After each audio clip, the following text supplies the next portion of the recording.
Okay, here we go.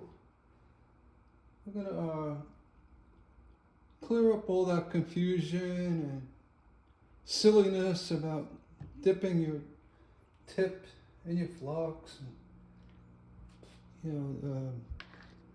Point is, if you dip your tip gently into a little flux, you're not gonna hurt anything because basically it's the same thing. If you flux your stained glass and you solder, you're going to get flux on that part of the tip. So that's number one. People say don't dip your iron. I'm not talking about plunging the whole thing in up to here, You get a little bit on your tip where you solder, that's fine. You're going to get flux on your tip anyway when you flux your piece. And so the fallacy is, you're not supposed to get flux on your tip. Well, how do you avoid getting flux on your tip when you flux your stained glass and you solder it? How do you can't. Also, that holds true if you take your solder, you do the dip, you dip it into whatever, and then you hit your iron with it. The flux on the solder will get on the iron. So at best, it's disingenuous to say dipping your tip like that is a bad thing. It's just crazy. I've done it forever. I'll keep doing it. The other option, I'm going to show you, here's a nice gel flux from Tiger's Eye. Actually works pretty well. Not my favorite, but it works. I took this sponge and I got it nice and damp. Actually take the flux, put it right on top of the sponge. Right on top of that sponge. You can rub it in, work in it a little bit. Ooh, that's hot. And with your iron at running temperature, roughly 8 on the rheostat. I'll show you. About 8. It's nice and hot. Take your tip, take your iron, right over your sponge. Wipe. Okay. Now you're ready to go. Here's some old solder I had laying around. You can see it comes right off. Works fine. You get a little solder on your tip. That'll also make it easier to clean it. If you want to follow it up with the soft wire brush or little steel wool or something, you can do that. Just get all the corrosion off it. As you can see, and steel wool is not the best, especially when it's old. It gets all over the place. The fibers. So you can use another sponge, dry sponge, and get your tip perfect. Ready to go. Tips get ruined if they build up too much corrosion on it. Then they get really goppy.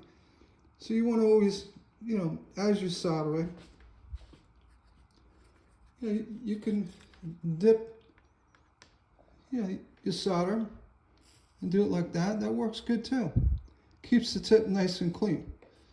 The idea is as you're soldering, I had nothing here to solder, but as you're soldering, just running the solder off the tip will keep it clean, right? So I'm going to clear it up. And what I use in the studio, I have a nice soft brush.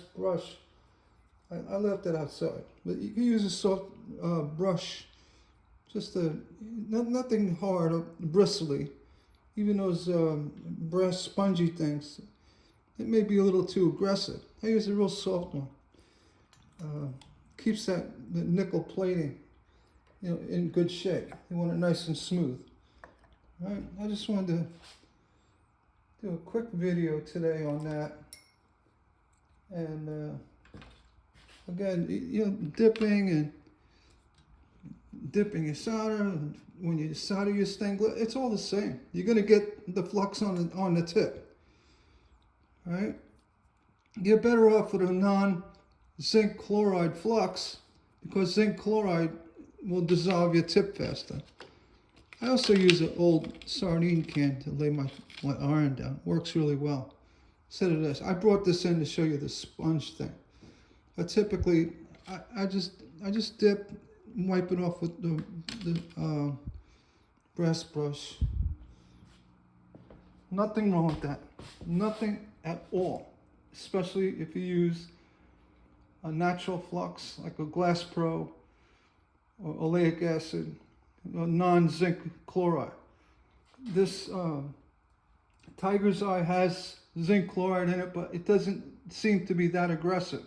I like some of the very liquidy water-based fluxes. And especially the worst one you can possibly use is ruby flux. You know, I don't know about their gel, but their liquid, it spatters, spits, it's garbage. And it deteriorates your stained glass, deteriorates the lead, the copper, and your iron. So avoid it at any cost. That's that ruby flux. And again, their gel flux may be a better option, but avoid that ruby flux. It's the very high zinc chloride, and it's very toxic too. It doesn't smoke much, but it does get in the air. The fumes get in the air, and it's highly toxic. All right? No one tells you that, but I will. Okay. With that, we're going to shut this down. Yeah, dip your iron. Put flux on your sponge, not just water. Water will, if you use distilled or not, it'll leave a film on the tip. Yeah, this is cooled down now. But you can see it takes all of that crud off the tip. All right. With that, I'm signing off. Please comment below. Let me know if this is something you do or endorse yourself. You take care.